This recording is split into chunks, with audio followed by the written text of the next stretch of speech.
Good morning, my reader friends. Book Dragon Erin here with another book review video just for you. Do you like fairy tale retellings?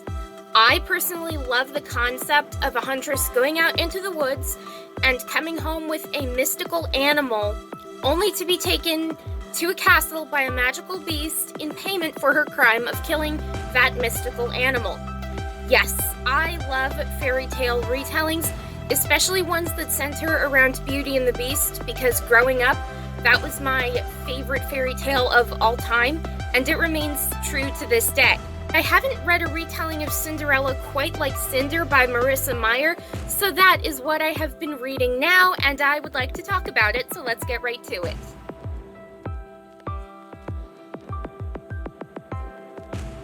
Cinder is a young adult sci-fi fairy tale retelling of Cinderella, and it is book one of the Lunar Chronicles, and I only have the first book. The reason I got this book was because avid booktuber Jessie the Reader highly recommended the book, so I thought I would give it a go too. And yes, this is a video that's like 5 years in the making, because this book has been out since, 2012.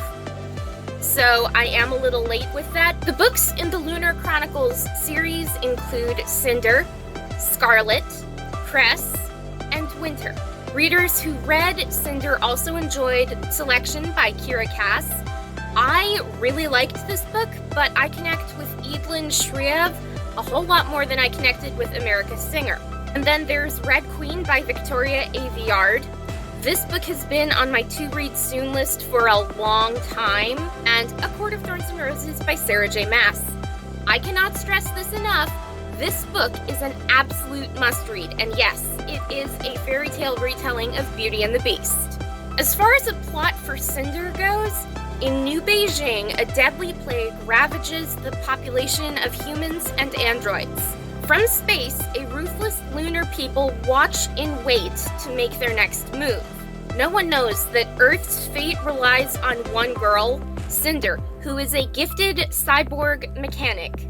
Cinder is a second-class citizen with a mysterious past. She is hated by her stepmother for no apparent reason, and she is blamed for her stepsister's illness, even though she is immune to this virus, disease, sort of thing.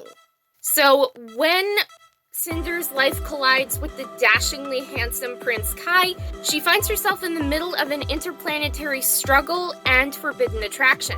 So Cinder, caught between duty and freedom, loyalty and betrayal, she must uncover the many secrets of her past to save her world's future.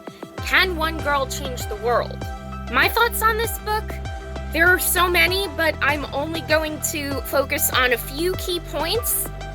First, I loved Cinder's introduction of being at a sci-fi flea market of sorts and interacting with her robot bestie, Aiko. My first impression of Aiko is that she's a lovable little robot, and her excitement when she sees Cinder makes me think that she might actually have ADHD. I instantly loved her.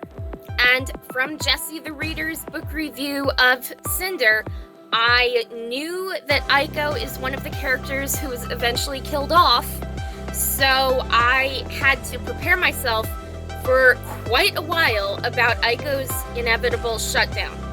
Did I cry when Aiko was shut down? No, but I was definitely sad because I grew so attached to Aiko, and I just loved her character. I have nothing bad to say about her, other than her death is so sad. When Aiko was killed off by Cinder's stepmother, it wasn't as much an emotional roller coaster like when I read Knife of Never Letting Go by Patrick Ness and when Manchi was killed off. In that book, I was an emotional mess for days because the book affected me so much, and I'm still not sure why. However, in this book, with Aiko's death, it's Cinder's stepmom takes Cinder's cyborg foot as payment. Why is that? Cinder's stepmom says she got rid of useless tech gear, then Cinder finds out that Aiko is dead, and then we move on to the next scene. That's basically it for Aiko's death. and it is a scene that doesn't dwell so much on the death of a character, so as readers, we aren't forced to suffer as much as Cinder does, and we move on quickly. So I was actually grateful about that in a very strange way.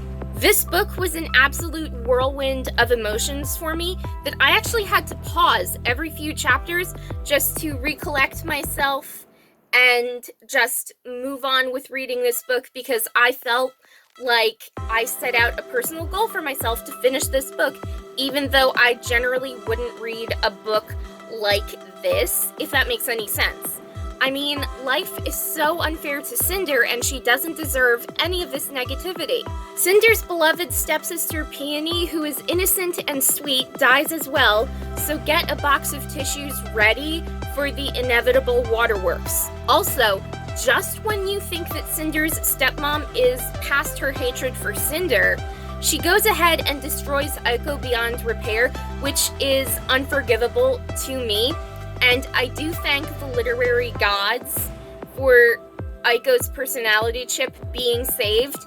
So there is a chance that she could be rebuilt and restored as a robot. So I am banking that that happens, even though I know nothing about the rest of the series. This book also heavily hints that Cinder is actually Princess Celine of the Lunars, and with the name like Cinder, and this book being a Cinderella retelling, it's sort of obvious.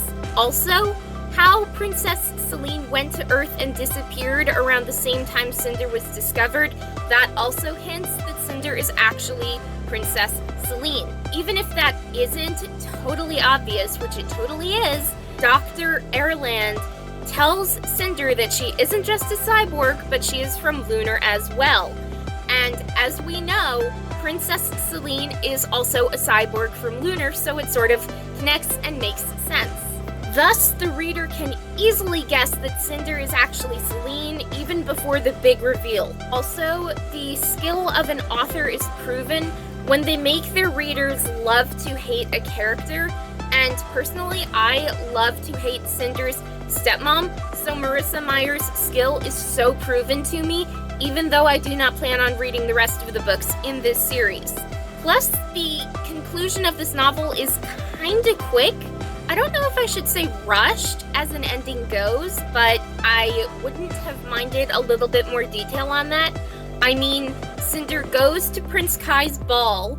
Cinder is outed as a Lunar and a cyborg by the Lunar Queen.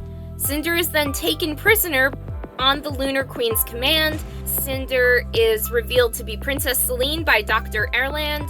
And then Cinder is freed and sent to Africa, which somehow involves her planning to reclaim the lunar throne. And I'm not sure how that really makes sense.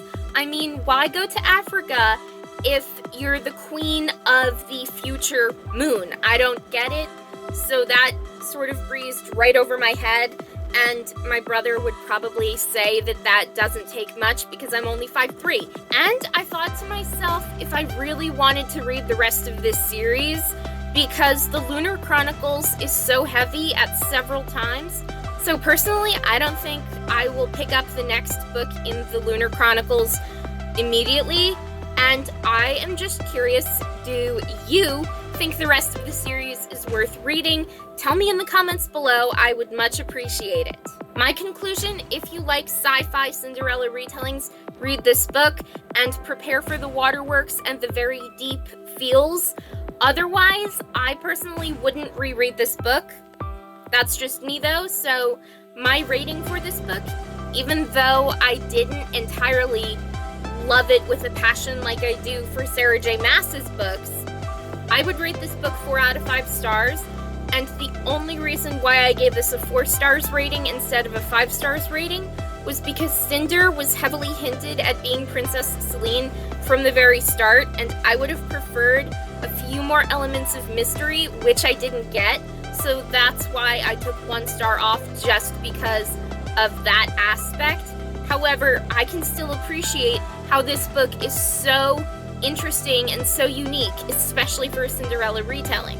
Anyway, that is all for today, so if you enjoyed this video, hit that like button to show some support, subscribe to my BookTube channel, and turn on those notifications when I upload new videos every single Sunday. Keep on reading and have a great day, everyone.